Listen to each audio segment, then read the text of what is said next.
Dios les bendiga, hermanos, a todos. Bendiciones para cada uno. Primeramente queremos darle gracias a Dios por permitirnos el privilegio, hermanos, de poder estar una vez más continuando, hermanos, con este programa de enseñanzas de profundidades bíblicas que hemos creado con nuestro hermano pastor Manuel Chávez. Tuvimos algunos inconvenientes, hermanos. Primero, pues, yo fui operado, nos detuvimos un buen tiempo. Tuvimos otro inconveniente, pero ya estamos, gracias a Dios, de nuevo. Hoy iniciamos un programa más. Y en esta ocasión vamos a referirnos al tema de la historia, ya que el programa de profundidades bíblicas, hermanos, abarca muchísimos temas históricos, escatológicos, doctrinas, enseñanzas, entre otras más, etcétera. Pero hoy, hermanos, estamos con el tema de la historia y hemos decidido con el pastor poder traer una pequeña reseña, hermanos, de la vida de los apóstoles antes de la muerte del Señor Jesús y obviamente después ya de la muerte del Señor Jesús, que corresponde un poco, hermanos, de la historia, lo que ellos hicieron. Así que estaremos escudriñando, hermanos, y dando esta pequeña enseñanza que de antemano espero que sea de mucha bendición. Y bueno, los que se van a conectar, los que lo van a ver quizás después de la transmisión en vivo, les deseamos muchas bendiciones, hermanos. El objetivo de nuestro Señor Jesucristo y Salvador es que aprendamos más de su palabra. Así que bienvenido, Pastor Manuel, un gusto una vez más estar con usted. Me alegro mucho que estemos juntos impartiendo esta enseñanza. Me gustaría que saludara al pueblo mientras nos preparamos para la oración de inicio. Amén, muchas gracias, Pastor Guillermo. Bendiciones a todos los hermanos, que yo sé que algunos estaban pues esperando nuevamente, ¿verdad?, esta transmisión de este programa. Y como ya lo decía pues el pastor, habíamos tenido algunos inconvenientes, pero gracias a Dios estamos nuevamente para poder seguir compartiendo el conocimiento de la palabra del Señor. Amén. Bien, vamos a orar para poner en manos de Dios este programa y esta enseñanza. Padre, que en los cielos estás en esta mañana o mediodía, te damos las gracias, Señor, por permitirnos una vez más el poder iniciar este programa de enseñanza, reconociendo, Señor, que no lo hacemos en nuestra fuerza ni en nuestro conocimiento, sino lo hacemos, Padre, porque tú tienes el conocimiento, el poder, la fuerza, y tú tienes, Señor, esa sabiduría, ese discernimiento que tú nos vas a dar a nosotros para poder dar esta enseñanza, Señor. De antemano te damos las gracias y que todo, Señor, salga bien según sean tus misericordias, Padre. A los que nos van a ver, Señor, en diferentes países, que esta enseñanza canalice hasta el corazón de cada uno de los oyentes. Gracias, Señor. Amén y amén. Bien, iniciamos, hermanos, en esta hermosa, bueno, yo creo que ya es mediodía para nosotros ya, en otros países quizás un poco más tarde. Bien, vamos a dar inicio con una base, un versículo.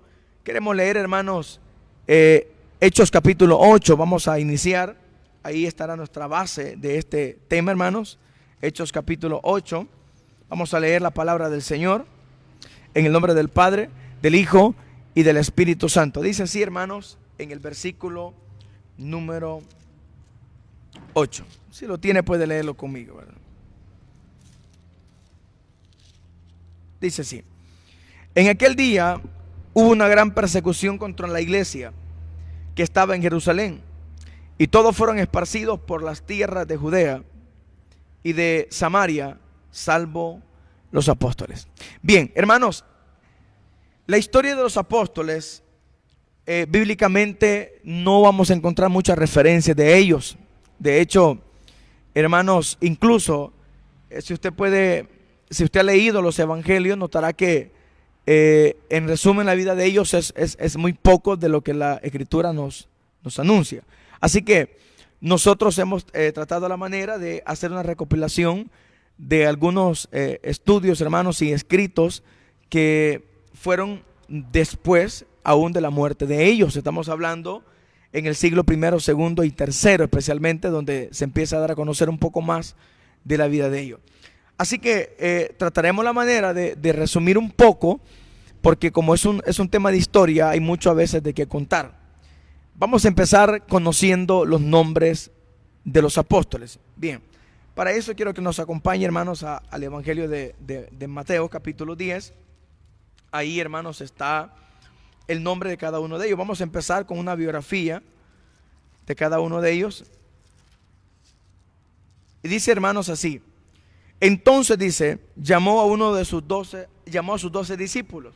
10:1 de Mateo. Les dio autoridad sobre espíritus para que los echasen fuera y para sanar toda enfermedad y toda dolencia. Los nombres de los 12 apóstoles son estos. 2 puntos. Vamos a ir en el orden que aparece en Mateo, así es que vamos a ir estudiándolo.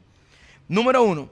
Dice que llamó a Simón, llamado Pedro, a Andrés su hermano, a Jacobo, hijo de Zebedeo, y Juan su hermano, a Felipe, Bartolomé, Tomás, Mateo, al publicano Jacobo, hijo de Alfeo, Lebeo por sobrenombre Tadeo, Simón el cananista y Judas Iscariote, el que también le entregó. Bien, esto es la lista, hermanos, que Mateo nos presenta de los 12 apóstoles. Ahora, una cosa sí vamos a entender. Los 12 apóstoles, hermano, en sus inicios, cuando fueron llamados, ellos no portaban características, digámoslo así, como para calificar para un apostolado. En primer lugar, hermanos, debemos de entender que nadie de los que es llamado por Dios es llamado porque cumplamos algunos méritos o tengamos alguna exclusividad, sino que simplemente por la misericordia de Dios. En los primeros años, hermanos, podemos decirlo, en el ministerio del Señor, que dura aproximadamente 3 años y medio, hermanos, ahí hay mucho acontecimiento con respecto a los apóstoles. Y ellos, hermanos, fueron llamados uno por uno. Y si usted puede ver claramente, muchos de ellos fueron llamados en las ocupaciones de su vida diaria. Y cada uno de ellos, hermanos, que el Señor empezó a llamar, tenía por responsabilidad aprender. Por eso que al principio se le llama a los discípulos. Luego hablamos ya de los apóstoles. Y cada uno de ellos, hermanos, empieza a tener una experiencia nueva en la vida. Incluso en su mayoría ellos tuvieron que dejar sus trabajos, dejar sus responsabilidades de la materia y empezar a seguir al Señor. Algo que les llevó, hermanos, a tener en su vida a veces confusiones, problemas, incluso algunas ocasiones hasta ser repudiado por la sociedad, especialmente judía, por el simple hecho de seguir al Señor.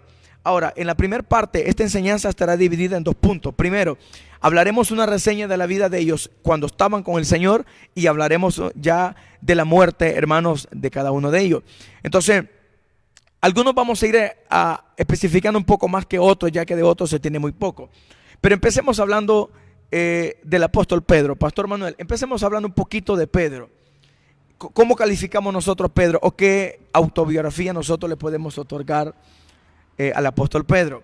Primero, Pastor Manuel, pues sabemos que Pedro era un pescador, ¿verdad? Así es. Era un pescador, hermano de Andrés, y que de cierta manera ellos habían escuchado las enseñanzas de Juan el Bautista y ya tenían un breve conocimiento acerca de, no del Evangelio, pero sí un poco de las Escrituras.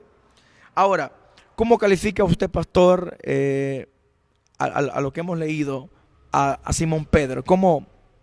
¿Qué opinión de este hombre usted? Bueno, la Biblia en algunos lugares nos habla acerca de él. Su oficio era pescador, ¿verdad? Sí, amén. Era judío, ¿verdad? Nativo. Y como usted lo dice, él conocía por, digamos, parte de lo que es la educación a la cultura judía, conocía las Escrituras, conocía la ley. Sí. Y por ser un judío natural. Entonces, podemos ver que el Señor lo encuentra o lo llama cuando él estaba ejerciendo su oficio, ¿verdad? De pescador. Recordamos nosotros lo que el Señor le dijo cuando le llamó.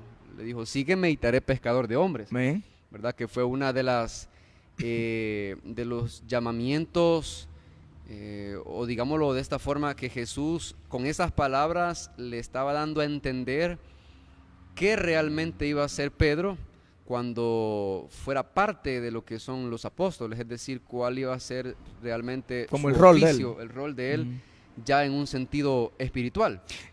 Así, incluso, pastor, se recordará usted que en ese mismo llamado que se le hace a Pedro, surgió un acontecimiento milagroso, ¿verdad? Se recuerda que ellos habían estado pescando toda la noche, pues ellos dependían directamente en sus recursos económicos de la pesca. Correcto. Pero a propósitamente, digámoslo así, no casualidad, sino a propósitamente, a Dios le plació que esa noche ellos no hubiesen pescado absolutamente nada. Así es. Porque estaban en el plan de la presciencia, ¿verdad? Que es lo que se le conoce como lo anticipado por Dios, para que ese fuera el escenario, pastor, perfecto para así demostrarle a Pedro, y no solo a Pedro, sino a Andrés también, que estaba con él, que el quien los iba a llamar no era un farsante, no era un impostor, sino que verdaderamente era el Hijo de Dios. Todos se recordarán, y creo que Lucas parece que en el capítulo 5 lo menciona, cuando el Señor pues le pide a Pedro que separe un poco la barca, ¿no?, de la arena, y él predicaba, y luego le pide que tire la red, y Pedro le dice, bueno, toda la noche hemos estado pescando y no hemos podido pues pescar absolutamente nada. Entonces el Señor dice, boga mar adentro, Pedro le dice, y tira la red. Ahí todos conocen el hecho, el acontecimiento, ¿verdad? Que incluso, pastor, las redes se rompieron, ¿verdad? De la cantidad enorme del peso de los pescados que habían llegado. Entonces ahí es donde lo que el pastor Manuel decía, es donde el Señor le dice a él, ven, sígueme y te haré pescador de hombre. Entonces, ahí empieza. Ahora, ¿qué característica presenta Pedro en su naturaleza? Bueno, yo tengo un breve resumen acá, y es que los teólogos mencionan, y lo que también se escribe en los evangelios de Pedro, que Pedro, pastor Manuel, era un poco impulsivo, ¿verdad? Exacto. Él era un poco impulsivo. ¿Cómo lo sabemos? Bueno, hay hechos, ¿verdad? Por decirlo, mencionemos dos. Tenemos el primero, que se recordará usted, pastor, cuando el Señor se les aparece de madrugada, creo que a la tercera vigilia, ¿verdad? 3 de la mañana, si es que no mal me equivoco. Y dice la Biblia, hermano, dice que ellos tuvieron temor porque pensaron que era un fantasma que se le había aparecido. Y el Señor les dijo, no teman, que yo soy. Entonces vemos que de todos los discípulos que estaban en la barca, nadie se atrevió a caminar al Señor si no fue Pedro, ¿verdad? Entonces eso podemos verlo como un impulso, digamos, un poco imprudente del apóstol Pedro, pero que en realidad marcó también una historia en la vida de Pedro, porque ahí es donde él pues caminó, rompió las reglas, las leyes de la gravedad, de caminar sobre las aguas, y el fuerte viento y la tempestad que es común dentro de los océanos. Eso lo hizo a él hundirse, pero que el Señor pues en su misericordia lo tomó y lo sacó, y le demostró que bueno, no solamente a Pedro, sino que creo que a todos nos demuestra que la tempestad no importa, hermanos, cuán difícil sea, si Dios está con nosotros, Dios nos ayudará. Entonces podemos ver un poco impulsivo. La otra quizás, digamos, parte que nos habla de la impulsividad de Pedro es cuando se recuerda que él impulsivamente sacó su espada y le arrancó la oreja a un, digamos, soldado, ¿verdad?, que cuidaba en el templo, que su nombre era Malcolm. Entonces ahí podemos ver el aspecto impulsivo de Pedro. Ahora, sin embargo, también no solamente tenemos esas partes como negativas que nosotros podemos señalizar, sino que también podemos ver que Pedro fue un discípulo muy cercano al Señor. De hecho, pareciera que Pedro era el discípulo más como preguntón, ¿verdad? Era el más que le gustaba andar a veces interrumpiendo al Señor en los diálogos, porque lo vemos en algunas ocasiones que la Biblia muestra que mientras el Señor hablaba, el único que interrumpía era Pedro. Sí. Entonces, pero lo que quiero explicar, hermanos, es que esa es la vida de Pedro cuando él es llamado, empieza sus primeros pasos en el Señor dentro de los 3 años y medio, pero luego vemos a un Pedro ya diferente, ya un Pedro renovado, un Pedro que había madurado en su aspecto. Así que podemos notar que el primer discípulo llamado del Señor, creo, pastor Manuel, que no tenía rasgos, digamos, de compatibilidad de ser un buen discípulo, sino que al Señor le plació llamarlo, ¿verdad? Ahora, tenemos un segundo también, tenemos según el orden que tenemos de la Biblia, luego continuamos con Andrés.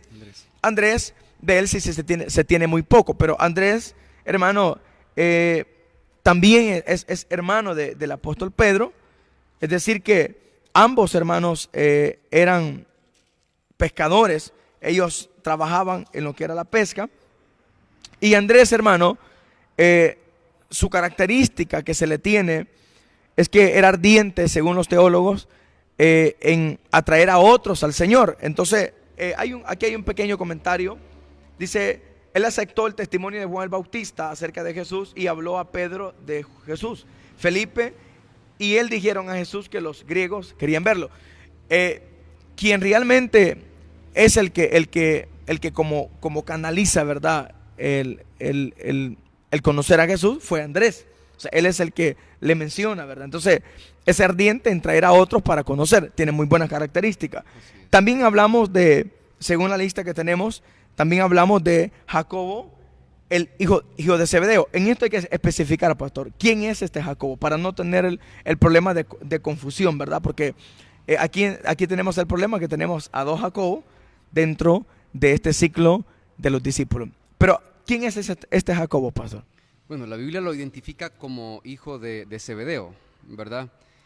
Fue un líder muy importante dentro de lo que es la iglesia de Jerusalén, ¿verdad? Entonces, ese es como, digamos, por lo menos en cuanto al registro familiar, es hijo de Zebedeo. Es hijo de Zebedeo. Muy bien, en el segundo punto que hablamos de la muerte de ellos, ahí especificaremos ya que incluso en lo que es la muerte de los apóstoles, tenemos el detalle de, también hermanos, que fue prácticamente el primer mártir en morir.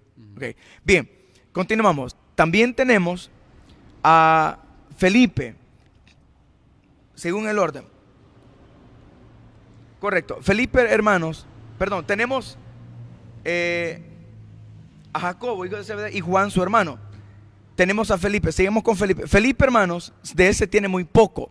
De hecho, lo único, la referencia que tenemos es que habló a Natanael acerca de Jesús. Se maravilló de que Jesús pudo alimentar a 5,000. Eso es lo que se tiene muy poco de Felipe. Vamos a hacer una aclaración. Este no es Felipe del Hechos capítulo 7, ¿verdad? Hechos capítulo 6, 7 y 8. No es el mismo Felipe. Discutíamos nosotros con el pastor acerca de la autenticidad de quién era Felipe y obviamente aquí hay que tener cuidado. Este Felipe es el apóstol. El Felipe del Hechos capítulo 8 es el diácono, es el que va a Judea y ahí, es el que va a Samaria y predica e incluso también evangeliza al eunuco. Entonces esto tenemos que aclararlo porque puede existir la confusión de que usted crea que el Felipe apóstol es el mismo Felipe de Hechos 8, pero no es así, son dos Felipes diferentes. También tenemos a Bartolomé, que también se le conocía como Natanael. ¿Quién es este? Bueno, en su característica se le conoce como un hombre honesto e íntegro. Dice que en un principio rechazó a Jesús por ser de Nazaret, pero cuando se encontraron lo reconoció como el Hijo de Dios, el Rey de Israel. Ahora, ¿por qué Bartolomé o Natanael rechaza a Jesús? Bueno, voy a hacer un paréntesis. Lo rechaza porque según la cultura, para los judíos, en realidad de Nazaret no podía salir nada bueno, ¿verdad? Entonces, como no podía salir nada bueno, entonces ellos rechazaban el hecho de que el Mesías, el que ellos creían por las escrituras de la ley, pudiese salir de Nazaret. Pero lo que hay que aclarar, Pastor Manuel, es que Jesús no nació en Nazaret, ¿verdad? Él no nació en Nazaret. Él nació en Belén de Judea. Y así lo enseña en la escritura. Ahora bien, ¿por qué se le llama Jesús de Nazaret? ¿Qué podemos apuntar a esto? Bueno, yo tengo una teoría, y es que se le conoce como Jesús de Nazaret porque su ministerio fue iniciado prácticamente allí. Ahora, según los datos históricos, cuando el Señor Jesús tenía aproximadamente meses de haber nacido, Él es tomado por María y por José, por revelación del ángel, y llevado a Egipto. Se recordará que se cumple la escritura cuando dice, y de Egipto llamé a mi hijo. Mientras pasaba el problema de la matanza de todos los niños menores de 2 años que Herodes el Grande, es decir, el rey, había, hermanos, decretado. Cuando retorna, dice la historia, de que ya Jesús, ya un niño, prácticamente ya entrando a una edad un poco más crecida, ellos se instalan, hermanos, en Nazaret porque a José le sale un proyecto, porque José era carpintero, y de ahí es donde se le conoce a Jesús como el hijo del carpintero. Entonces, prácticamente podemos resumir que el Señor Jesús nace en Belén de Judea, pero Él se crió en la ciudad de Nazaret, una ciudad muy pequeña. Esto quiero aclararlo porque es una de las características que menciona de Bartolomé. Hablemos de Mateo. Pastor, ¿qué podemos mencionar de Mateo? Leví. Bueno, en el caso de Mateo, si tenemos un poco de historia, pues de hecho su oficio era un recaudador de impuestos, ¿verdad? Un pecador, pastor. Sí, era publicano. Entonces, al igual que Zaqueo, ¿verdad? Al igual que Zaqueo. Entonces, vemos que el Señor lo llama también a él ejerciendo su oficio, recaudando impuestos. Dice que estando a la mesa, pues pasó Jesús por él y le dijo, ven y sígueme, ¿verdad? Correcto. Y dice la palabra que inmediatamente, ¿verdad? Dejó lo que estaba haciendo y siguió al maestro. Ahora, ¿qué podemos añadir, Pastor Manuel, de la peculiaridad que el Señor tiene a la hora de escoger a sus discípulos? No sé si ya notó usted que ninguno tiene características muy digamos, devotos, ¿verdad? Agradables. Ni agradables y menos morales en algunas ocasiones. Pero, aunque la Biblia no lo diga, pero nosotros como lectores de la Escritura, de la Palabra, podemos aportar, Pastor Manuel, de que en realidad yo creo que las razones por las que el Señor escoge a estos hombres es simplemente para que se cumpla que escondiste la sabiduría de los sabios y se la entregaste a estos pequeñitos. Es decir, Pablo dice que de lo vil del mundo escogió Dios para avergonzar a los sabios de la tierra, a los fuertes de la tierra. Entonces, nadie en su totalidad correspondía a una autenticidad de un verdadero hombre moral, de pureza, de santidad, de integridad, sino que casi todos tenían señalamientos como hombres impulsivos. En el caso de Mateo, considerado para los judíos como un gran ladrón, porque ellos aumentaban los impuestos, a veces no porque la ley romana se los imponía, sino porque ellos de esa manera es como robaban. Entonces, Leví creo que es un caso muy interesante. Y otra cosa que tenemos que aclarar, que este Leví es el que escribe su evangelio, ¿verdad?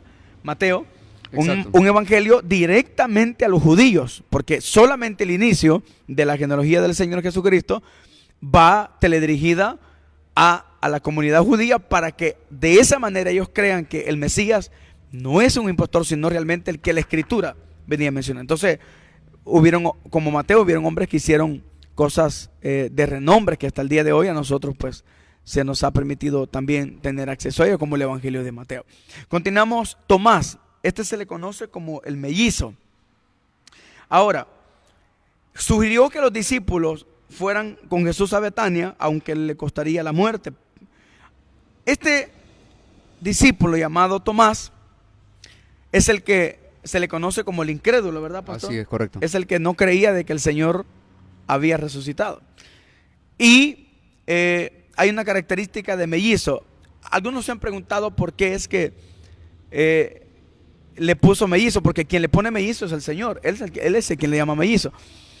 Yo estuve leyendo un comentario de historia y es que decía que a Tomás se le había puesto el sobrenombre de mellizo porque había un hombre que prácticamente era idéntico a Tomás. Entonces se creía que era como el hermano gemelo, aunque no de una misma sangre. Entonces, por eso es que el Señor le pone como Tomás el mellizo.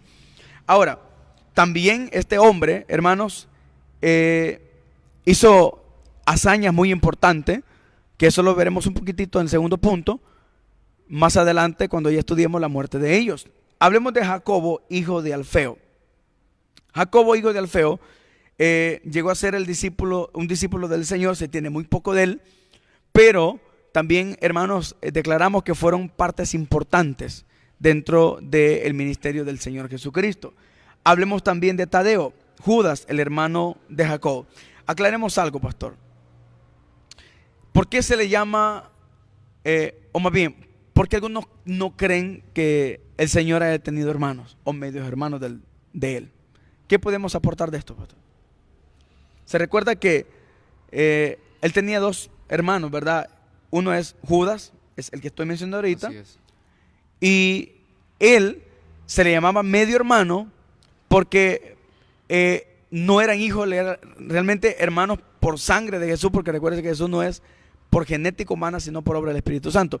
Entonces, la pregunta sería, pastor, ¿realmente el Señor llegó a tener hermanos o no, como lo menciona la Iglesia Católica? La palabra es bien específica. En una ocasión, pues al Señor, ¿verdad? Cuando Él estaba en un lugar, como siempre andaba desempeñando su ministerio, pues de repente llegan a decirle, te buscan tu madre y tus hermanos.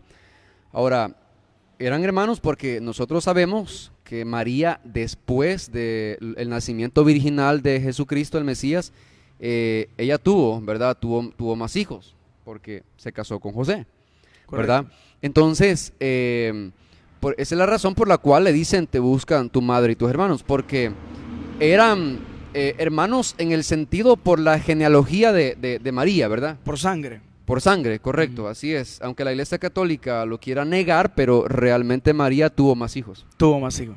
Correcto. Y no solamente eso, sino que incluso también una de las cosas que tenemos que aclarar es que el título de hermano en los judíos no se mencionaba mucho, pastor. No era algo que se tuviera como lo tenemos ahora la costumbre de llamarle hermano a todos los que somos miembros del cuerpo de Cristo, ¿verdad? Entonces eso queremos aclararle porque Tadeo, que es el que tal vez usted no lo reconozca en el momento, pero lo va a reconocer cuando yo le diga que este es Judas, no el Iscariote, sino el que escribe la carta que está antes del libro de Apocalipsis. Una carta que realmente tiene mucho peso en lo que es la parte de la apostasía, ¿verdad? Dentro de la iglesia. Vamos ya casi finalizando con Simón el cananista. De este tenemos muy poco, pero ¿qué referencia tenemos, pastor? Lo que tenemos en la Biblia es que cuando vemos nosotros ahí en Mateo 10 la elección de los 12 apóstoles, la Escritura dice que, bueno, le titula Simón el cananista y en otra escritura en Lucas dice que era conocido como el celote. El celote. ¿Verdad? Acuérdense que los celotes era una de las sectas en el tiempo de Jesús y en este caso pues ellos eran prácticamente personas que luchaban, ¿verdad? Combatían con armas en contra del Imperio Romano porque tenían pues subyugado, ¿verdad? A lo que es Jerusalén. Entonces esa es la información que se tiene. Correcto. Sí, prácticamente podemos decir que era un guerrillero, pastor. Algo así. Podemos decirlo así, ¿verdad? En el tiempo actual es un guerrillero.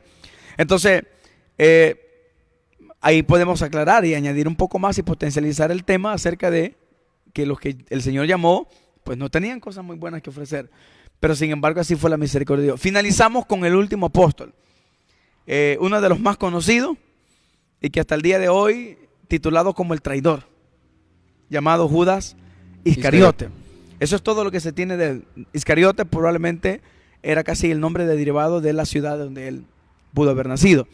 Ahora, aquí surge una pregunta, ¿verdad? Y uno puede decir, ¿por qué había un traidor en medio de los 12 apóstoles?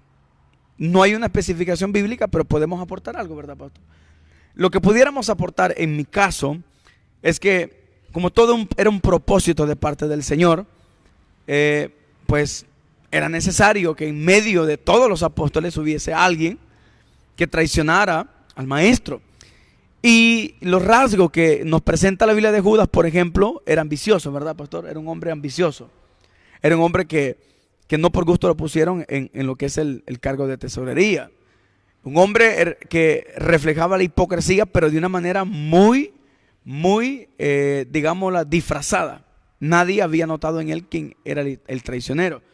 Entonces, este es el último de los apóstoles que tenemos en referencia. Ahora bien, antes de pasar al segundo punto, porque el tiempo nos avanza, queremos hacer una pequeña recopilación de todos ellos.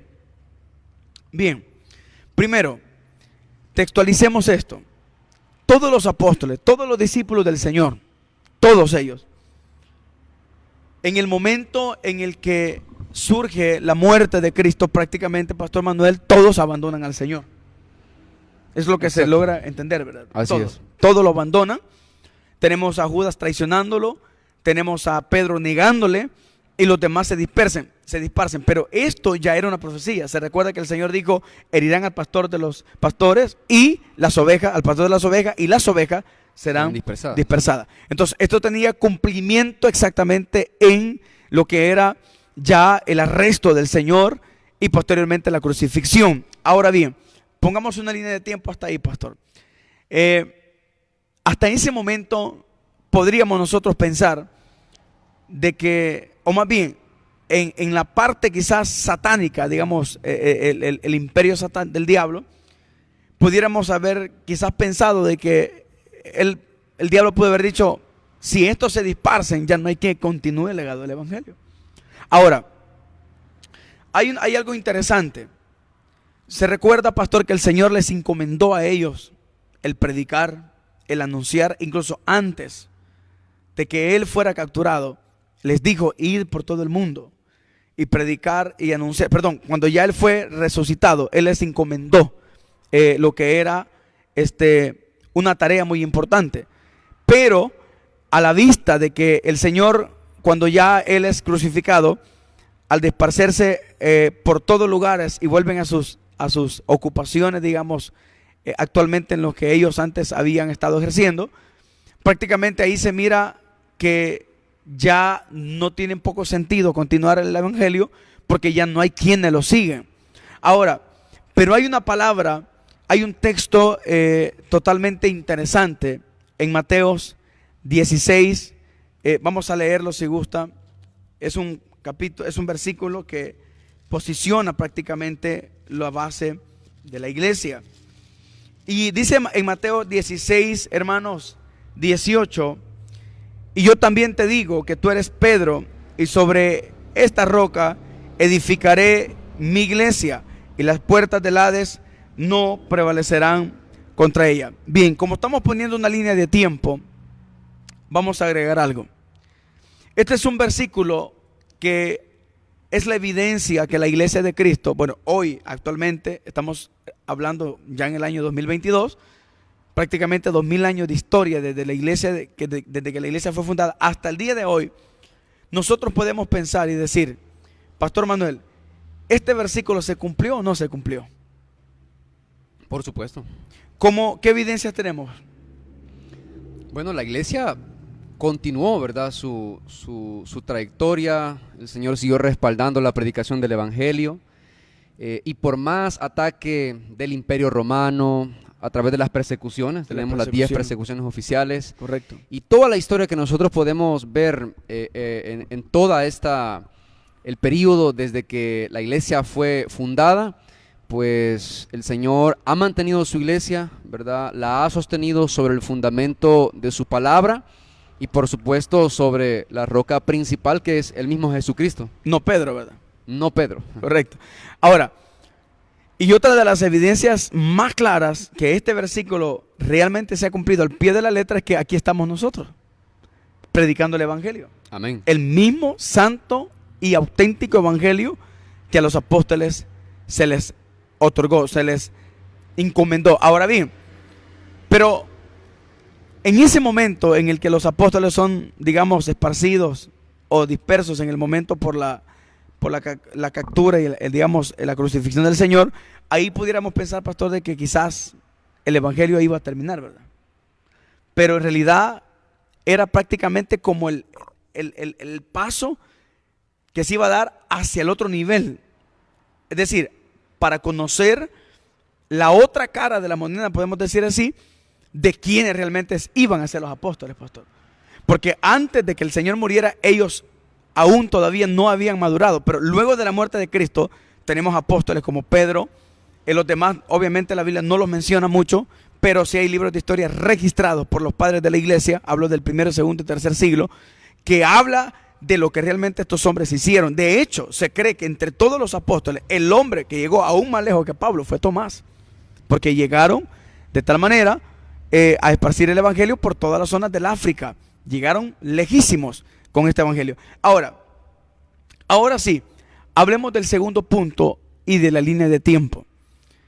Después de que el Señor resucita, ya ellos son llamados prácticamente en los últimos 40 días, o más bien en los 40 días que el Señor pasó con ellos, son llamados a las últimas instrucciones, y ahí es donde ya está lo que hace un momento les había explicado de Mateo 28, 19, acerca de ir por todo el mundo y predicar este evangelio a toda criatura, toda tribu, toda nación, bautizándolos en el nombre del Padre, del Hijo y del Espíritu Santo, enseñándoles que guarden estas cosas. Esa es una de las últimas, podemos decirlo así, como encargo que el Señor les hace, o seguir el mandamiento que el Señor les había encomendado. Y posteriormente ahí vemos la ascensión de Jesucristo. Ahora, una de las cosas importantes que el Señor les dijo es que no salieran de Jerusalén. ¿Por qué les pidió eso el Señor, Pastor Manuel? ¿A qué se refería con eso el Señor? Había una promesa de recibir al Espíritu Santo, o la investidura del Espíritu Santo, con el propósito de poder testificar del Evangelio de Jesucristo. Entonces, en Hechos capítulo 1 nosotros vemos la orden. Allá en Juan 14 el Señor le da la promesa de la venida del Espíritu Santo. Y en Hechos capítulo 1, habiendo ya resucitado el Señor, pues les dice: quédense en Jerusalén, Quédense. no se muevan hasta que sean investidos con poder de lo alto. Correcto. Ahora, ¿por qué el Señor les restringe salir en ese momento? Porque en primer lugar, el poder, la autoridad, el investimiento y todo lo demás no podía ser otorgado si no era por el Espíritu Santo. Amén. De lo contrario, estoy 100% seguro, pastor, sin temor a equivocarme, en una idea muy propia mía, que si el Espíritu Santo no desciende, los apóstoles no hubiesen tenido la capacidad de predicar el Evangelio. Porque, en primer lugar, el único que puede dar esa autoridad y esa paz en el martirio que ellos tuvieron era el Espíritu Santo, nada más. Así es. Entonces, por eso es importante. Ahora sí, pasemos al segundo punto. Pastor Manuel, hablemos de la muerte de los apóstoles. En primer lugar, la Biblia solamente registra dos muertes, nada más, de los 12 apóstoles. Pero en esto vamos a aclarar algo. Una de las muertes es de Judas Iscariote, hombre que en realidad no tiene un buen título, sino como el traidor. Dos, a consecuencia de esto, el libro de los Hechos nos dice que Judas es sustituido por Matías, por elección de los apóstoles. Esto aclarémoslo. ¿Por qué razón? Porque Matías va a jugar un papel dentro del apostolado. Y el treceavo apóstol, podemos decirlo así, es el apóstol San Pablo. El que se incluye como los 13 apóstoles, aunque solo son 12, pero se incluye a Pablo. Como el último, es más, él mismo lo dice: yo el último, el abortivo, el apóstol. Ahora, vamos a hablar un poquito de la muerte. El primero le dije Judas, que se menciona en la Biblia, pero está uno más. El libro de los Hechos lo menciona en el capítulo 8, que es la muerte de Jacobo el mayor. Esas son las únicas dos muertes que se registran, hermanos, en lo que es la Biblia. Ahora usted va a preguntar, si van a hablar de la muerte de los 12 apóstoles, ¿de dónde sacaron la información de los otros 8, por decir así? De los otros 10.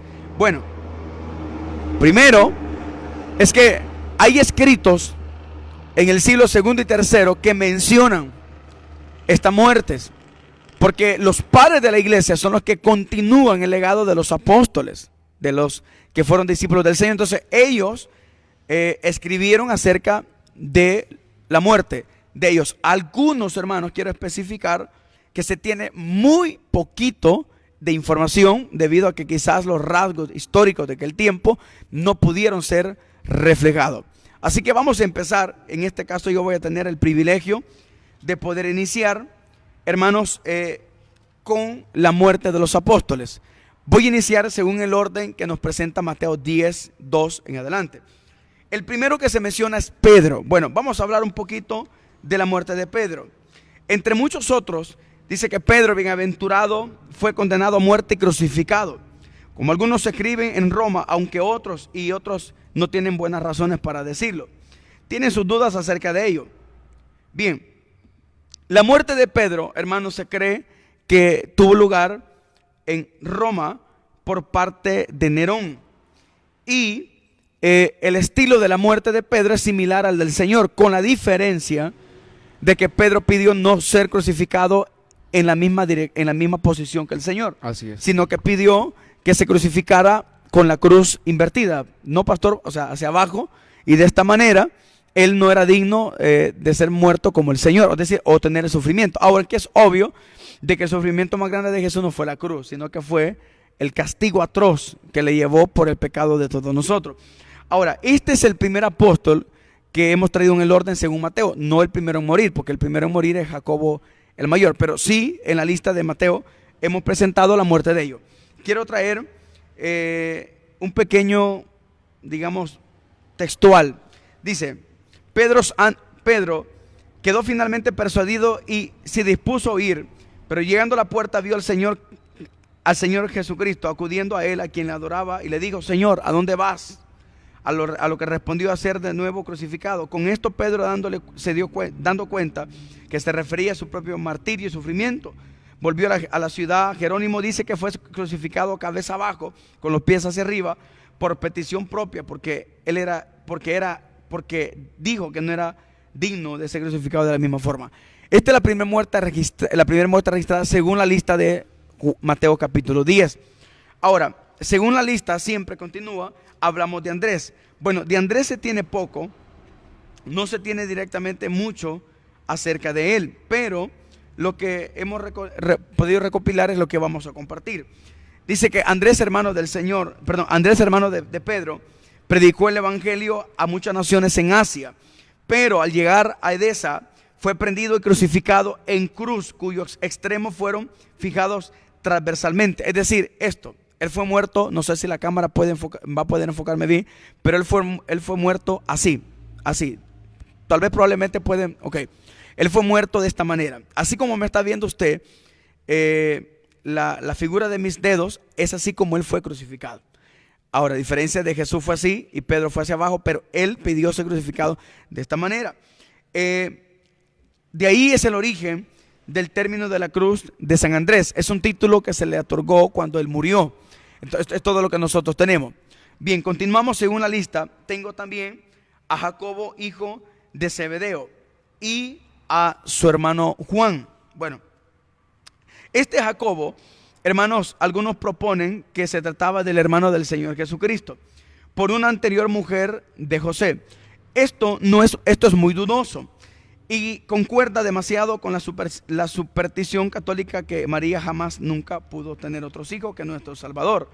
Fue escogido para supervisar la iglesia de Jerusalén y fue el autor de la epístola a Crista, a Jacobo o a Santiago. En el canon sagrado, a la edad de 99 años, fue golpeado y apedreado por los judíos y finalmente le abrieron el cráneo con un garrote, con un palo de batanero. Ahora, Jacobo el menor es el que usted conoce ahí como Santiago en las escrituras, en la carta que la Biblia nos menciona. También es uno de los hombres influyentes, Pastor Manuel, dentro de la iglesia de Jerusalén, porque fue con el que creo que el apóstol Pablo tuvo que reunirse, ¿verdad?, para poder aclarar acerca del punto de la fe, ya que ellos creían que era por las obras, mas Pablo decía que era por la gracia. Entonces es importante tener, hermanos, en cuenta quién es este Jacobo para que no nos vayamos a confundir. Continúo. También tengo a Juan, su hermano. A estos es lo que el Señor le llamó, pastor, los hijos del trueno, o más bien hijos de Zebedeo. ¿Por qué los hijos de Zebedeo? Bueno, porque ellos, hermanos, se les conocía por tener un carácter bastante, podemos decirlo, airante, ¿verdad? Un poco enojado, y por eso se les puso el apodo o el sobrenombre de los hijos del trueno. Ahora, ¿quién es Juan? Bueno, vamos a ir siempre a la historia. Y Juan, hermanos, el discípulo amado, a este se le conoce como el discípulo amado, era hermano de Jacobo el mayor. Las iglesias de Esmirna, Pérgamo, Sardi, Filadelfia, Laodicea y Teatira fueron fundadas por él. Fue enviado de Éfesos a Roma, donde se afirma que fue echado en un caldero de aceite hirviendo.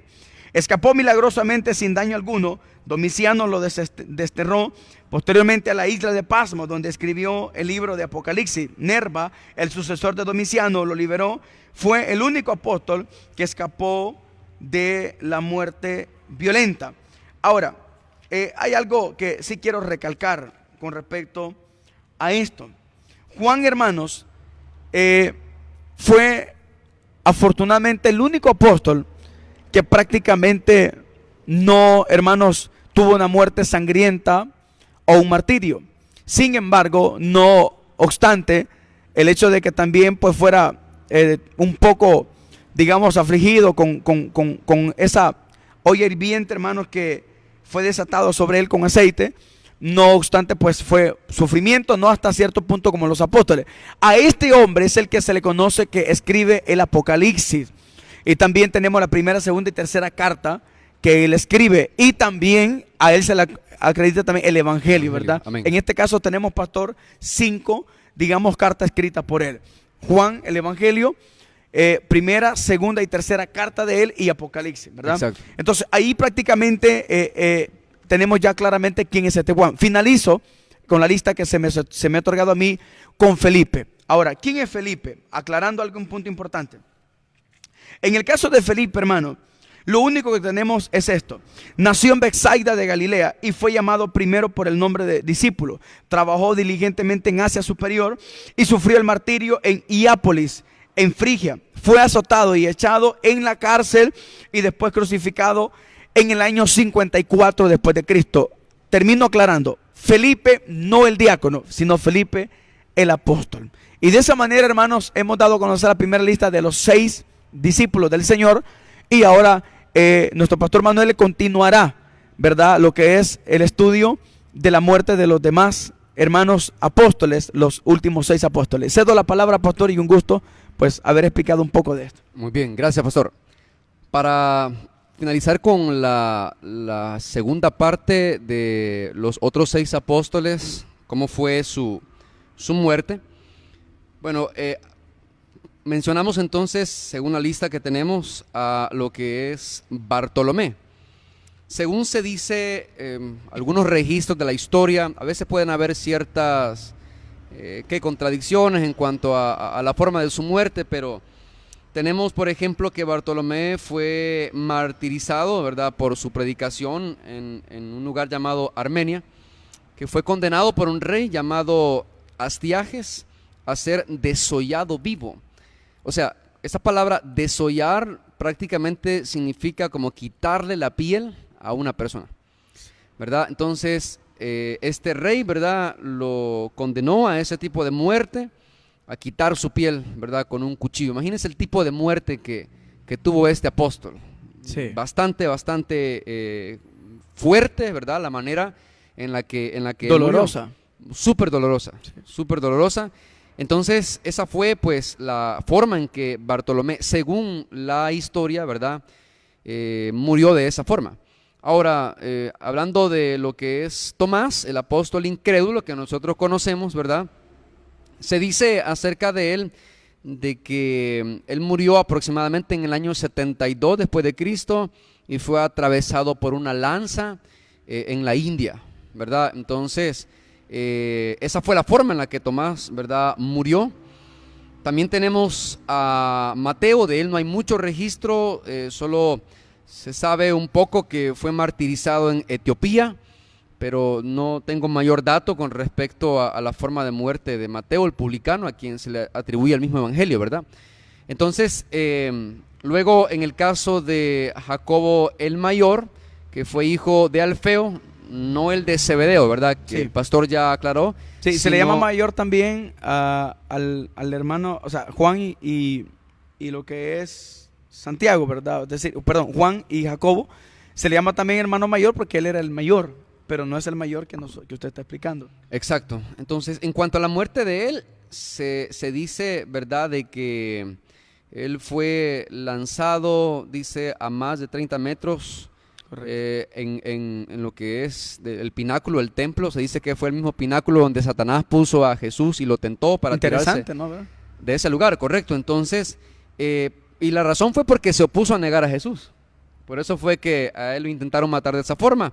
Pero según la historia, él sobrevivió de esa caída. Sí. Entonces, sus enemigos lo que hicieron al ver que él no murió por la caída del pináculo del templo, entonces lo golpearon, ¿verdad?, hasta la muerte. Sí. Esa fue la forma en la que murió Jacobo el mayor, hijo de Alfeo. En cuanto a Judas Tadeo, que se le llama Lebeo, ahí en las escrituras, se dice que fue asesinado con flechas. Igual porque se rehusó a negar su fe en Jesucristo, ¿verdad? Y esa fue la forma en la que él fue martirizado. Hablando de Simón el cananista, que era conocido como el celote, ¿verdad? Él murió linchado, según la historia, en la ciudad de Samir, cerca de Babilonia. Entonces, y terminando con la lista de los 12 apóstoles, los 6 que me corresponden a mí, en el caso de Judas Iscariote, pues ya sabemos de que él fue el traidor y que él murió ahorcado, ¿verdad? En un campo que él mismo había comprado con el precio que le pagaron por haber traicionado a Jesús, y así murió. Entonces, de esa manera podemos ver nosotros que prácticamente el único que tuvo una muerte tranquila, llamémoslo así, ¿verdad?, que fue por la gracia y misericordia del Señor, fue el apóstol Juan. Correcto. ¿Verdad? Que murió ya de anciano. Los demás prácticamente tuvieron una muerte violenta. Violenta completamente. Sí, y otra cosa que quizá vamos a aclarar, pastor, es que en la muerte de Judas hay una confusión, ¿verdad? Es que por lo menos el Evangelio lo menciona como él pues cogió una cuerda y se ahorcó. Pero Hechos dice de que pues cayó y sus entrañas prácticamente salieron. Entonces lo que ahí tenemos que aclarar es que ninguno de los dos está equivocado. Simplemente se tiene que complementar. Exacto. La muerte de él. Judas toma una cuerda, la ata a un árbol, a una rama, la rama cae, se quiebra y él cae y sus entrañas son esparcidas. Así es la manera para que nosotros entendamos, porque muchos ya me han preguntado. Y también entre las muertes que mencionaba el pastor Manuel, de los últimos 6 apóstoles que él nos mencionó, también tenemos que aclarar que el hecho de que no haya un registro, digamos, histórico de los hechos que ellos hicieron, no significa que no tuvieron un peso dentro del reino de Dios. Porque, por ejemplo, estaba viendo, escuchaba lo que usted mencionaba acerca de Tomás, pastor, que fue un hombre que prácticamente fue el que más lejos llegó con el Evangelio, porque fue hasta la India. Así es. Y estamos hablando, pastor, de que de Jerusalén hasta la India hay un trayecto. Gran distancia. Incluso me atrevería a asegurar, como lo dije hace un momento, que fue el que más lejos que llegó, aún superando al apóstol San Pablo en la distancia.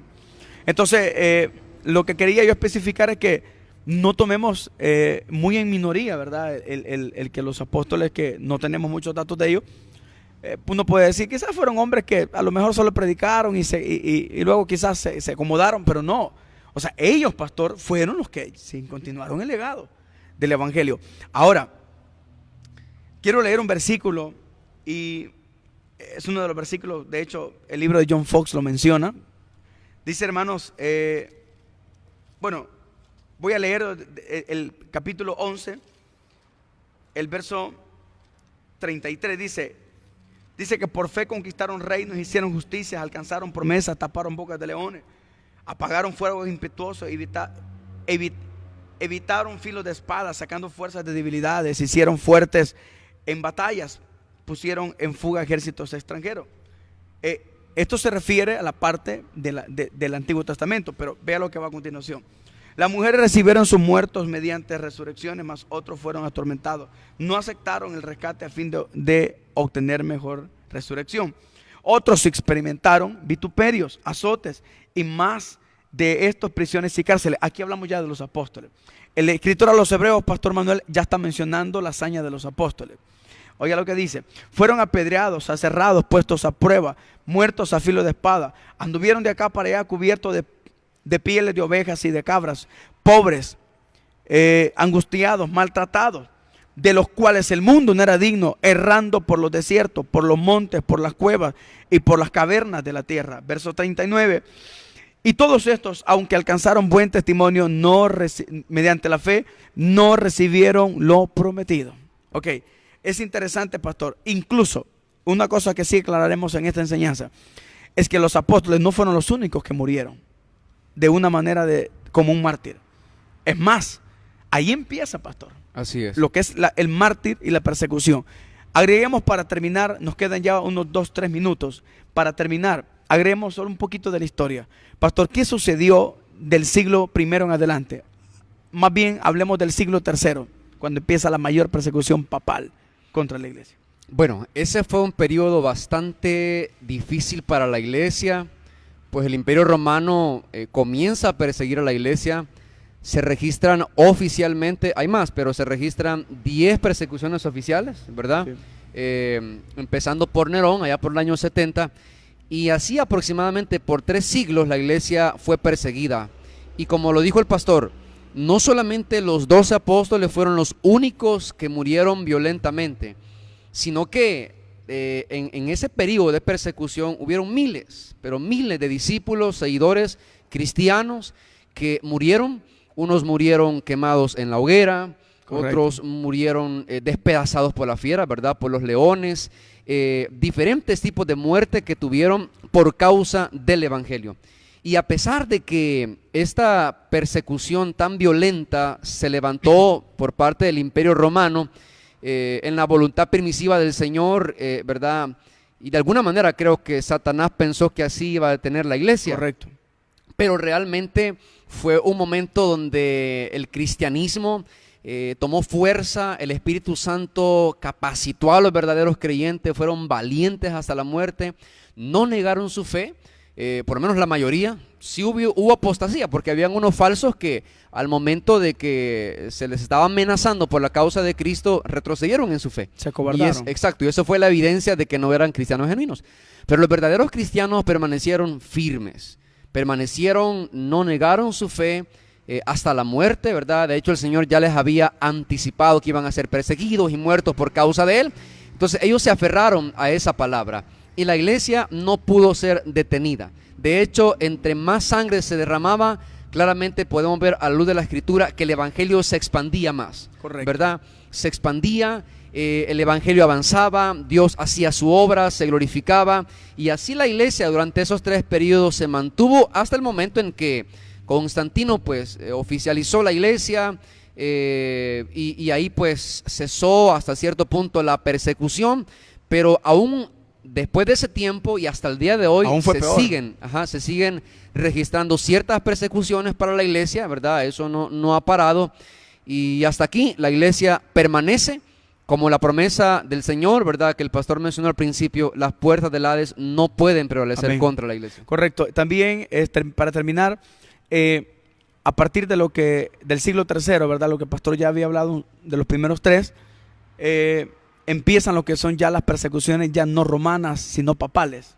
¿verdad? Las persecuciones papales contra la iglesia, que incluso los libros de historias registran persecuciones y también torturas, pues muy dolorosas, pastor, donde ahí prácticamente ya no se tenía ninguna moralidad de misericordia hacia nadie, porque eran niños, mujeres doncellas, mujeres madres, mujeres ancianas, que prácticamente eran asesinadas por el simple hecho de pertenecer a una comunidad cristiana. Ahora, no acaba hasta ahí. La historia registra muchos siglos más todavía de persecución. Incluso todavía, según los libros de historia, es hasta el siglo XVIII que aún la persecución todavía continuaba. Ahora, como decía el pastor, tenemos persecución, pero ya no con la fuerza y agresividad que al principio. Pero ¿qué es lo que queremos reflejar en esta hora? Lo que queremos reflejar es lo siguiente. La iglesia de Cristo, los que pertenecemos, todos los que estamos aquí, los que nos oyen, ustedes que procesan creer en Cristo, no importa cuántos ejércitos enemigos se levanten, está comprobado hasta el día de hoy, con hechos y veracidades, firmemente, que no existe ningún ejército que pueda detener la iglesia. Amén. Pudiera poner un título si me tocara hacerlo y dijera Pastor Manuel que la iglesia es indetenible, porque indestructible. Cristo, indestructible. Entonces alguien puede decir, pero mira, la iglesia de Dios no es como la de antes. Es correcto, pero es porque hemos permitido mucho la apostasía. Pero una cosa sí es cierta, pastor, hay un remanente que sí es como la iglesia de Amén, antes. amén. Así que hemos querido tener esta pequeña enseñanza. Recuerde, no somos los mejores, creo que no sabemos nada, ¿verdad? Pero lo que hacemos lo hacemos de corazón. Y yo sé que muchos de los que nos van a escuchar y les gusta la historia, será una enseñanza de mucha bendición. Así que, hermanos y amigos, ha sido un privilegio haber iniciado una vez más este programa de Profundidades Bíblicas. Pastor Manuel, un gusto siempre estar con usted, compartir con usted. Y bueno, hemos llegado al final. Un saludo, pastor, ya para finalizar. Amén. Solo quisiera exhortar a la iglesia, a todos los que nos van a oír, que tomemos el ejemplo para que nosotros veamos que el cristianismo, como ya lo dijimos, no se detiene, es indestructible, aunque se levante el infierno mismo, no se puede parar. Pero que nosotros veamos cómo fue la vida de los apóstoles, para que no seamos engañados, ¿verdad?, por la falsa doctrina de este tiempo, y que nosotros entendamos y de alguna manera le pidamos al Señor, ¿verdad?, esa fuerza, esa valentía para continuar, ¿verdad? Correcto. De esa forma, defendiendo el Evangelio, que la iglesia cristiana también pueda de alguna forma volver a sus raíces. a sus raíces, volver a tener esa pasión por Cristo. En algún momento pues la iglesia puede ser probada de alguna forma y nosotros tenemos que estar preparados para morir de la manera que el Señor lo determine, ¿verdad? Todos quisiéramos morir de la mejor manera, ¿verdad? Sin dolor, pero es Dios el que decide cómo va a ser nuestra partida de este mundo, pero sobre todo estar seguros que somos creyentes, que en verdad formamos parte de la iglesia de Jesucristo y que tenemos al Espíritu Santo, que es el que nos capacita, nos guía, nos enseña, ¿verdad? Y llegar hasta el final, hasta que Cristo venga por la iglesia. Correcto, así es. Hermanos, y también, pues, las palabras que el pastor decía, algo que sí tenemos que tomar muy en cuenta, es que, como no decimos cómo, no vamos a decir nosotros cómo vamos a morir. Probablemente algunos mueran quizás muerte natural, otros mueran asesinados, otros mueran en accidentes, otros mueran de diferente. Pero lo que sí es verídico y cierto es que la muerte para nosotros es simplemente el paso a la vida eterna. Amén. Amén. Así que, Pastor Manuel, mucho gusto, que Dios le bendiga a usted, a su familia, los hermanos que estuvieron con nosotros y la iglesia. Bendiciones para todos, nos vemos en el próximo programa. Dios les bendiga. Bendiciones.